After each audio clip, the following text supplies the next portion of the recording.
Hello students everybody. इस video में मैं आपके लिए 10th और 12th के लिए कुछ वर्ब्स के सॉलिड रूल्स लेकर आया हूँ। ऊपर लिख दिया मैंने some most important solid rules of verbs. ये वर्ब्स के अटल नियम हैं। जैसे सेंटेंस में फिलअप करने आते हैं, भाई वर्ब की फॉर्म भरें या टेंस फिलअप करें। तो टेंस फिलअप करने का मतलब यही होता है कि भाई वर्ब की फॉर्म भरनी होती है। तो डिटेल ना पढ़ के ये कुछ अटल नियम हैं जिनको सॉलिड रूल्स कहा जाता है। मैंने नंबर वाइज डाल रखा है। स्टूडेंट्स इसे गौर से पढ़ें क्योंकि एग्ज़ाम नज़दीक हैं।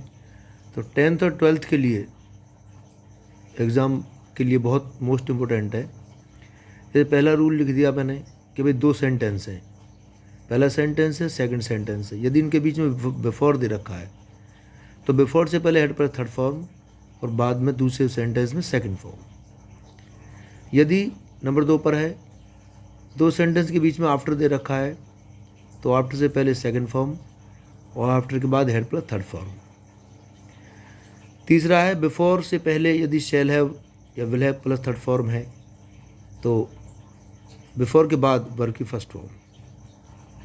फिर है यदि दो वाक्यों के बीच में वैन दे रखा है तो वैन से पहले वाज और प्लस आईएनजी और वैन के बाद सेकंड फॉर्म। कई बार वैन से पहले हेड पर थर्ड फॉर्म है तब भी वैन के बाद वर्ब की सेकंड फॉर्म का प्रयोग करेंगे। अगला है यदि दो वाक्यों के शुरुआत में वैन दे रखा है तो पहले वाक्य में तुरंत वर्ब की सेकंड फॉर्म और दूसरे सेंटेंस में वाज और प्लस वर्ब की फर्स्ट फॉर्म प्लस आईएनजी। यदि दो सेंटेंस के बीच में वाइल दे रखा है WHILE तो उससे पहले सेकंड फॉर्म और उसके बाद वाज और प्लस वर्ब की फर्स्ट फॉर्म प्लस आईएनजी। अगला है ये इफ़ वाले वाक्य हैं। यदि दो वाक्यों के शुरू में इफ़ दे रखा है, इफ़ के तुरंत बाद यदि वर्ब की फर्स्ट फॉर्म है तो नेक्स्ट सेंटेंस में विल शैल प्लस वर्ब की फर्स्ट फॉर्म। यदि इफ़ के बाद तुरंत वर्ब की सेकंड फॉर्म है तो नेक्स्ट सेंटेंस में वुड या कुड प्लस वर्ब की फर्स्ट फॉर्म, क्योंकि मॉडल के बाद हमेशा वर्ब की फर्स्ट फॉर्म लगती है। इफ़ के बाद सिर्फ हेड दे रखा है, वर्ब की फॉर्म नहीं दे रखी, तो अगले सेंटेंस में वुड या कुड लगाएंगे वर्ब की फर्स्ट फॉर्म। अगले में यदि इफ़ के बाद हेड पर थर्ड फॉर्म दे रखा है तो नेक्स्ट सेंटेंस में वुड हैव या कुड हैव वर्ब की थर्ड फॉर्म लगाएंगे। ये एक अटल नियम है। यदि पहले वाक्य में शुड, शुरू में शुड दे रखा है तो मतलब सेंटेंस शुड से स्टार्ट है should plus subject plus verb की फर्स्ट फॉर्म, तो दूसरे वाक्य में फिर वही विल या शैल प्लस फर्स्ट फॉर्म, मतलब फ्यूचर का सेंटेंस। नेक्स्ट है यदि दो वाक्य के बीच में सिंस आ जाए तो सिंस से पहले वाले वाक्य में प्रेजेंट टेंस लगेगा और सिंस के बाद वर्ब की सेकंड फॉर्म का प्रयोग करेंगे। अब इसे देखें जैसे मैंने एग्जाम्पलीफाई किया है कि it has been a long time since I blank you, तो सी की फॉर्म भरी मैंने सा। अब लेट के बाद लेट, प्लीज, काइंडली, टू या मॉडल, इन सब के बाद वर्ब की फर्स्ट फॉर्म लगाएंगे। नेक्स्ट है let be, to be, modal plus be, तो इनके बाद वर्ब की थर्ड फॉर्म का प्रयोग करेंगे।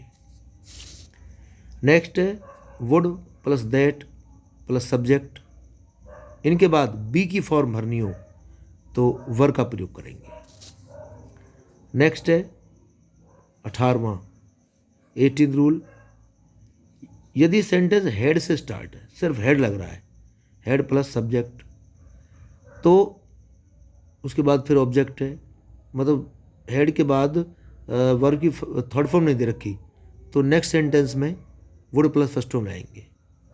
अगला है यदि हेड से स्टार्ट है और वर्ब की थर्ड फॉर्म भी दे रखी है तो नेक्स्ट सेंटेंस में वुड है प्लस थर्ड फॉर्म, मतलब ये कंडीशनल सेंटेंस के अटल नियम हैं। आखिर में है, ये मैंने पहले बता दिया लेकिन फिर दोबारा दिया है, अच्छा नहीं, नया नियम है कि यदि subject plus blank plus object plus since या फॉर प्लस टाइम दे रखा है, तो ब्लैंक पर मतलब खाली स्थान पर has been have been plus verb की फर्स्ट फॉर्म प्लस आईएनजी लाएंगे, और पास्ट टाइम के लिए हैड बीन प्लस वर्ब की फर्स्ट फॉर्म प्लस आईएनजी लाएंगे। तो ये वर्ब के कुछ सॉलिड रूल्स थे। एग्ज़ाम के लिहाज से, एग्ज़ाम के पॉइंट ऑफ व्यू से बहुत ज़रूरी हैं, 12th में भी, 10th में भी, और कंपटीशन के तरीके से भी। यदि कोई कॉम्पिटिटिव एग्ज़ाम के लिए भी पढ़े इनको, तो वर्ब के सॉलिड रूल्स हैं कुछ। मैं और अगली वीडियो में वर्ब के बारे में डिटेल से बताऊंगा, लेकिन ये कुछ सॉलिड रूल्स थे, तो आप इनको ज़रूर देखें और एग्जाम्पल करके देखें। अब की बार जो वीडियो आएगी मैं उसमें टेंसेस के बारे में बताने की कोशिश करूँगा, हिंदी इंग्लिश ट्रांसलेशन।